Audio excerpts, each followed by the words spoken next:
সবাইকে জয় যিশু ঈশ্বরের গৌরব হোক। আমি রোজ যেমন আশীর্বাদে প্রার্থনাতে আসি, সে আজকের পিতার আশীর্বাদে পিতার গৌরবতে আসতে পেরেছি। তারপরে প্রার্থনাতে যাব। সর্বশক্তিমান ঈশ্বর পিতা, তোর মহানব ধন্যবাদ করি পিতা, স্বর্গ পিতা সিংহাসন পিতা পাদুর চরন্তর প্রভু, তোমার দাস হতে প্রার্থনা করছি প্রভু। প্রভু আজকের এই দিনটা দেখার জন্য তোমাকে অসংখ্য ধন্যবাদ করি, তোমার মহানের প্রশংসা করি পিতাগো। পিতাগো সর্বদা পিতাগো, আজকের কি বাক্য ভোজন হচ্ছে তুমি তো বলবে পিতাগো, সেই বাক্য দ্বারা পিতা আদিতে বাক্য ছিল, বাক্য পিতা পরম সমস্ত কিছু সৃষ্টি করেছে, তুমি সৃষ্টি করতে পারো প্রভু।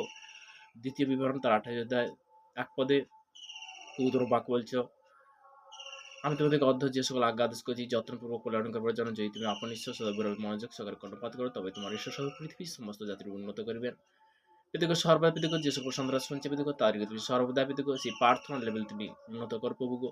যারা নতুন কি পুরনো পিতাকে তাদেরকে দীর্ঘ হয় তুমি আশীর্বাদে পরিণত কর প্রভু গো। ভারতবর্ষের বিভিন্ন প্রান্তে যে সকল সন্তানরা যারা দেশ বিদেশের মধ্যে কাজের মধ্যে কর্মযাপন রয়েছে, তাদের জন্য প্রার্থনা, তাদেরকে ব্রাশ করবো, তাদেরকে তুমি সুরক্ষিত রাখো প্রভু গো। প্রভু গো সর্বদা আজকের এই মুহূর্তে এই সুন্দর প্রার্থনার জন্য অসংখ্য ধন্যবাদ করি পিতা। এটুকু এই প্রার্থনা না শুরুতে প্রভু যীশু খ্রিস্টের নাম থেকে চাও, আমেন আমেন। সবাইকে জয় যীশু।